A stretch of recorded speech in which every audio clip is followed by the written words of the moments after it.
Olá, amigos! Estamos aqui para apresentar o nosso canal Mulheres que Choram e desde já agradecemos a sua participação. Gostaríamos que, se você tem sido abençoado com essas ministrações, se inscreva no canal, ative o sininho para que você esteja recebendo as nossas notificações. Assim, você estará ajudando a alcançar mais pessoas ao redor do mundo. Espalhe essa ideia. Desde já, agradecemos. Muito obrigada.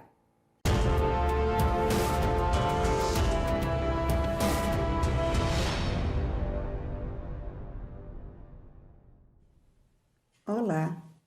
Hoje nós vamos começar uma sequência de vídeos onde eu vou contar um pouquinho do meu testemunho. Só um pouquinho, porque não tem como contar tantas coisas. Então, eu sou de Belo Horizonte, nasci no dia 9 de maio de 1956, sou a quinta filha de uma família de 7 irmãos. Eu nasci ali em Belo Horizonte e o meu pai era pedreiro, a minha mãe costureira. Quando eu nasci de um parto gemelar, eu sou gêmea, com um menino que nasceu morto. A minha mãe tinha baixa estatura e quando os bebês foram encaixar no ventre para o nascimento, os meus pés prenderam o meu irmão e ele então veio a óbito, ele nasceu morto. Assim contou o médico que fez o parto. Os anos se passaram e eu era criada numa casa normal, minha família, minhas irmãs, meu irmão, único irmão. Cresci nessa família, né? E meu pai sempre foi muito rígido, tive uma educação muito rígida e ele não era de nenhuma religião. Ele tinha lá uma doutrina que ele seguia e na doutrina que ele seguia não ensinava nada sobre Jesus. E quando eu estava assim com uns 10, 12 anos, eu comecei a sentir um desejo muito grande de conhecer Jesus. Porque as minhas amiguinhas, elas iam na igreja e elas traziam o papel da liturgia e eu achava muito lindo elas irem, elas tinham feito todos os ritos lá, né, da igreja que elas frequentavam e eu não tinha nada. Eu gostava muito de cantar, eu gostava de cantar. E eu era uma criança muito viva, muito esperta. Eu era diferente, assim, de todas as minhas irmãs. Minhas irmãs são calmas e eu não sou. Sou bem, assim, bem esperta mesmo. Agitada e sou bem sanguínea, que é o meu temperamento, né? Que sobressai da minha personalidade. Eu sou bem sanguínea. E eu era assim, desde criança eu sou assim. Muito interessada, queria aprender. Logo cedo eu aprendi a ler, escrever. E com 10 anos eu já estava no ginásio e a minha irmã me levava, né? Me levou o primeiro dia, o segundo dia, no terceiro. Ela já vim correndo na frente dela e já não foi mais preciso ela me levar na escola. Estudei numa boa escola, estudei no Colégio Anchieta na década de 60. Então, em 1966, eu estudava no Colégio Anchieta. Quem conhece Belo Horizonte sabe, né? Então, meu pai se esforçava muito para pagar aquela escola, porque era a melhor escola de Belo Horizonte. Porque ele acreditava, né, que eu ia me formar e ter uma formação acadêmica, e ele percebia que eu tinha potencial, e ele esforçou muito para que isso acontecesse. Quando eu estava com 12 anos, a minha mãe, que era uma mulher muito prendada, cuidadosa com a gente, uma dona de casa exemplar, com 50 anos ela morreu. Ela estava costurando no dia 15 de fevereiro de 1968 e ali ela teve um mal súbito. De noite ela foi levada para o hospital e no dia 18 de fevereiro, 3 dias depois, era o sepultamento dela.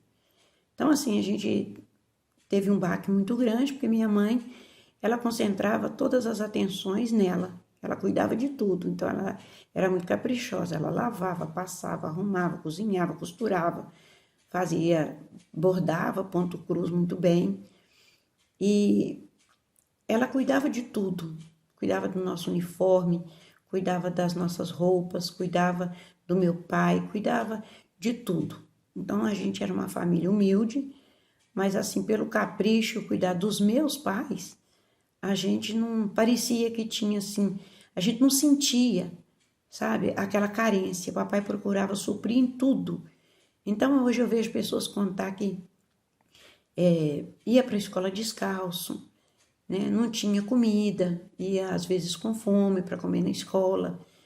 Eu não conheci isso, porque o meu pai, ele, desde assim muito cedo, desde que eu era muito pequena, na minha casa já tinha aquecedor, JMS, né? O slogan dele era o que melhor aquece. Então lá em casa tinha aquecedor, lá em casa tinha telefone, desde eu criança. Eu tinha um bom uniforme, eu tinha bons livros, eu tinha tudo.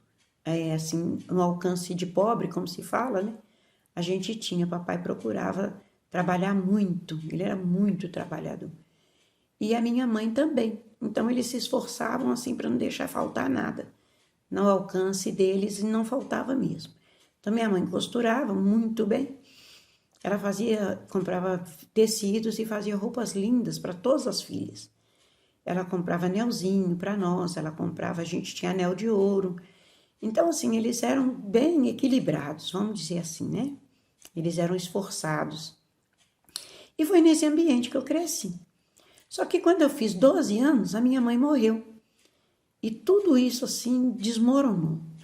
Como ela não teve tempo de preparar ninguém, a minha irmã mais velha, que solteira, porque a outra já era casada, meu irmão já era casado, um tinha 24, outro tinha 23, estava casada, de 22 ficou uma de 21, ficou a outra de 18, eu com 12 e Edith com 6. Então, assim, a mamãe morreu de repente, foi um baque muito grande, porque a mãe é o coração da casa, né? Quando a mãe está em casa, o coração está pulsando. O pai chega em casa e logo pergunta, onde está sua mãe? Porque se a mãe estiver em casa, está tudo bem. Lá em casa era assim. Ninguém percebia que tinha tantas dificuldades. Eles conseguiam suprir tudo.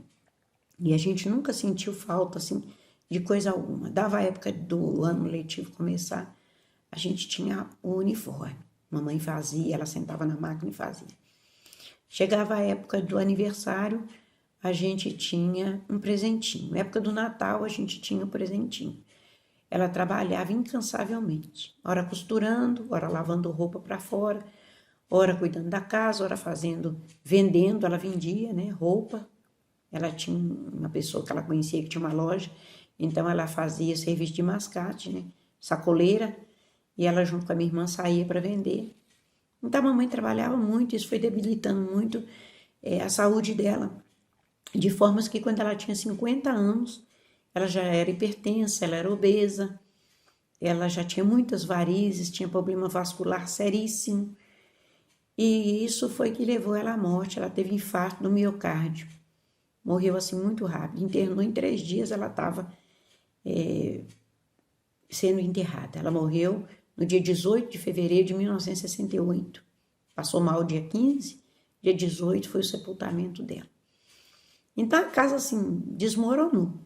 A minha irmã que ficou para cuidar não conseguia lavar roupa igual ela lavava, não conseguia cozinhar igual ela cozinhava, não conseguia cuidar da casa igual ela cuidava.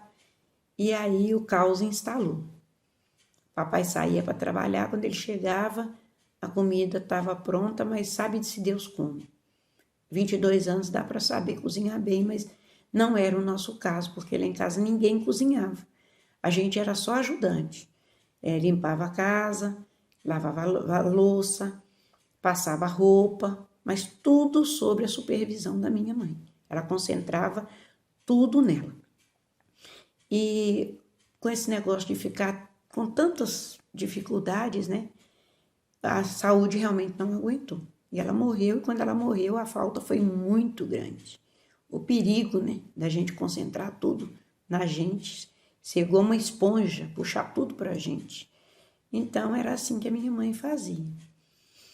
Quando eu estava com 12 anos, que minha mãe morreu e a minha irmã assumiu o posto da casa, o meu uniforme já não era tão bem passado, o meu cabelo já não ia tão bem cuidado, eu já não conseguia fazer os exercícios tão bem, e aquele ano eu perdi o ano. Ali começou a cair tudo começou a desmoronar. E foi então que o papai, já com 50 anos, né, eles eram da mesma idade, ficou viúvo, com as filhas para cuidar, sem norte, porque ele não esperava que aquilo acontecesse. E então, a única coisa que ele fez foi obedecer o que minha mãe falou, as últimas palavras dela antes de morrer. Antônio, cuida das minhas filhas. E ele cuidou muito bem.